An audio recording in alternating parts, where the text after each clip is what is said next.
Some reaction from the Buena Pleasantville game, Phil, 52-3. You've been covering high school sports for a long, long time. Have you seen or heard of a score similar to this, or have seen a game where you just don't know how to handle it and don't know what to do here? And we might have saw one yesterday, but have you seen or covered a game similar to that in the past?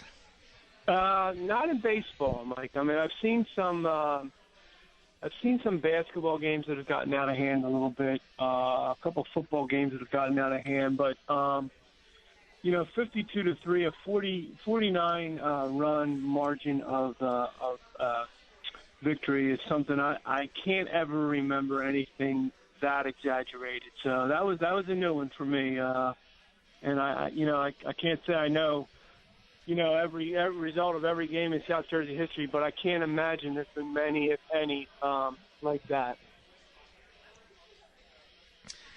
Now, the coach of Buena said he felt terrible. No one's happy about it, as you chronicled in the Inquirer, Phil.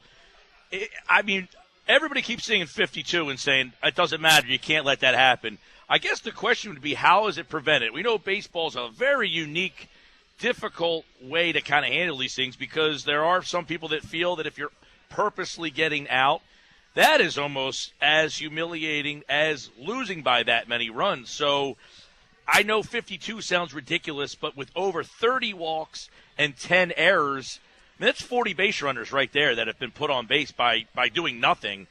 Is there a way, or is there something that you would have preferred to see different? I know you weren't at the game, but just in hearing the score, would you like to have seen or something different? Well, the thing about it, Mike, is that baseball is a little bit different than, say, like baseball or basketball or football, in that, in those kind of situations, in those sports, the stronger team can really kind of pack it in on defense and can really kind of slow the pace of the game, and everybody gets to watch the clock kind of run down. You know what I mean? And the clock is everybody's friend. The difference in baseball is that you really need the weaker team to execute to end the game. They need to make outs to move the contest along, and to get to, even in a 10-run rule game, they still need to get the stronger team out 4 times. So it's a little bit trickier to manage from a stronger team standpoint. And I did talk to Harry Gross last night, and he did feel badly about it. And we talked about how you're kind of betwixt and between, and he felt like he was in a little bit of a bind, because there is the point of view that to intentionally make outs, is disrespecting the game and could be viewed as even more humiliating of the opposing team. Now, not everybody feels that way, and I'm not saying I do, but I mean, that's certainly a legitimate point of view, and that's kind of where Harry was. I mentioned in the column I wrote online last night and was in the paper today that I was in a similar situation last year when the Delran coach, Rich Bender, who's been around forever, was going for his 600th win and was playing a Willingboro team that was struggling last year, and I think it was 16-0. And Rich, in the last 2 or 3 innings, just had his players go to the plate and not swing.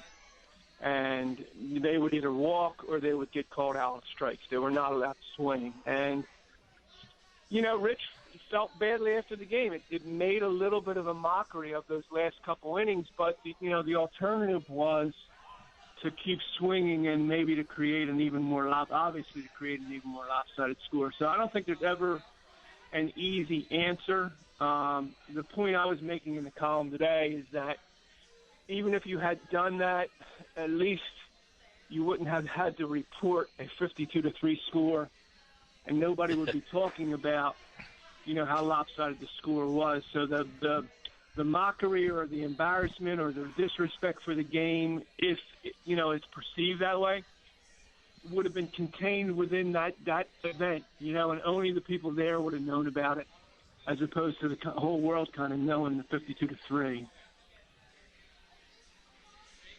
Yeah, Phil Anastasia is with us, the Philadelphia Inquirer, Philly.com, who wrote his column on this particular story. And, Phil, you said in the piece that, you're not defending him on this one. And I agree. You look at 52, you're not defending anybody, but it's, again, on the flip side, it's hard to come up with the right answer. I think what you just said, in the other game, don't swing. You're watching the game, and that's almost a mockery as well. It's a really tough situation to be in. Did the Buena coach tell you afterwards that he wished he would have handled it differently, or is it like, hey, I'm up for suggestions? No.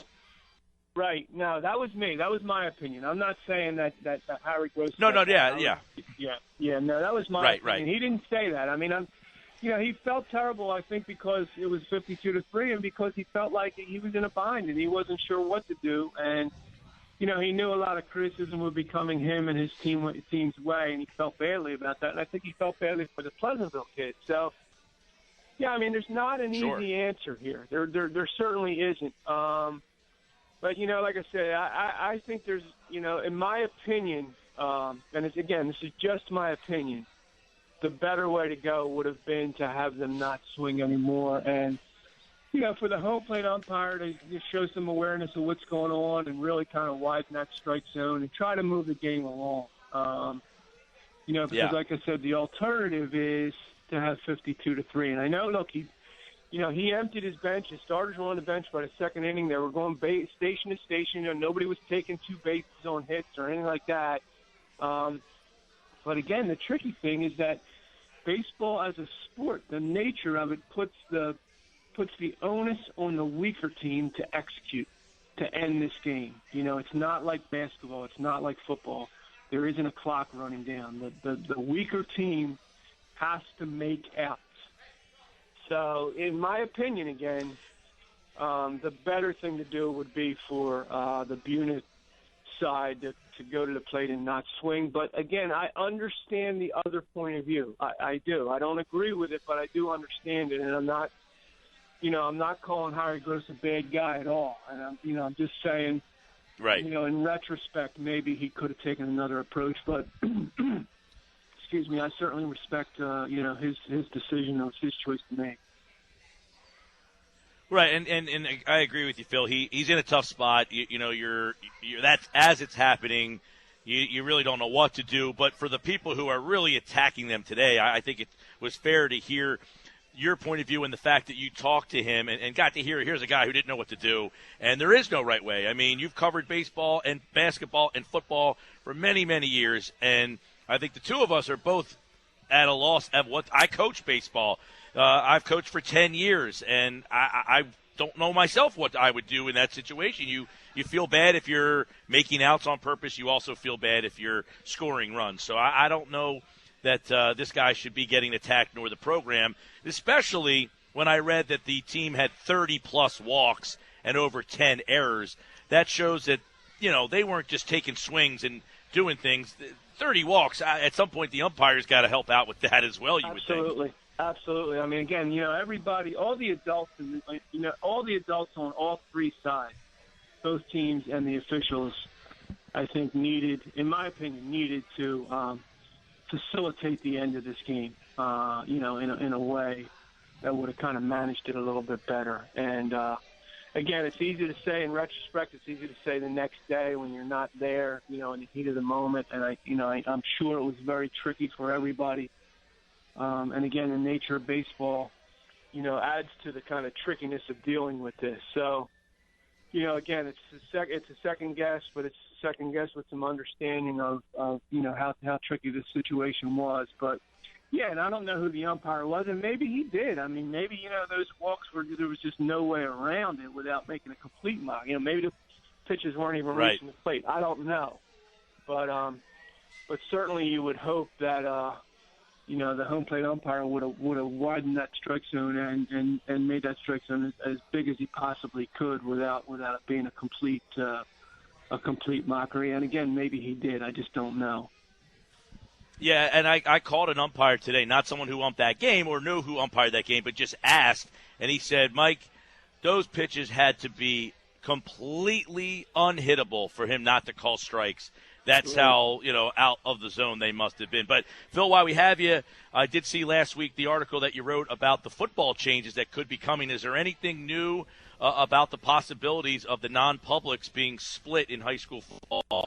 And Yeah, I mean, there was an NJSA meeting on Wednesday that I attended, and the proposal has moved further along. It obviously needs to move through several levels, to become a bylaw on the state organization. But it did clear another hurdle. It's likely to clear another one next month, and I think it's going to go on the ballot. It'd be a shock if it doesn't go on the ballot in December for the general membership to vote on. How that goes, I think is still up in the air. I'm hearing it's going to be close, but I'm hearing a lot of people say they think it's going to pass. But there's a lot of time between now and then, and there certainly has been some pretty strong reaction to it from the southern and central parts of the state. I think the northern part of the state really wants this to happen. That's not so much the case in the southern and central part of the state. So. Yeah, it's moving along, but again, I think there's a lot of things kind of be talked about and hashed out before the membership actually has to vote on it in December. But Mike, it would be a dramatic change in high school football as we know it in the state of New Jersey to separate the publics and the non-publics completely. Especially here in the Cape Atlantic League, which has been a battle for years with three non-publics that are very strong, playing in a very small league that is and that's a lot with this baseball situation where somebody said, well, how does Buena and Pleasantville even be on the schedule with as opposite of where their program is? Well, they're both similar-sized schools, so, that's right. Something that they're both Group 2. They're about 30 students apart, so that's a school that you should be matched up with, and Pleasantville lost 22-0 on opening day as well to Cedar Creek, which is another school that is small Group 2. So enrollment stuff all over the state, very difficult to deal with in both baseball, basketball, and especially in football. Phil Anastasia at Phil Anastasia on Twitter for more on those football developments. And Phil, thanks so much for jumping on board. My pleasure. Anytime.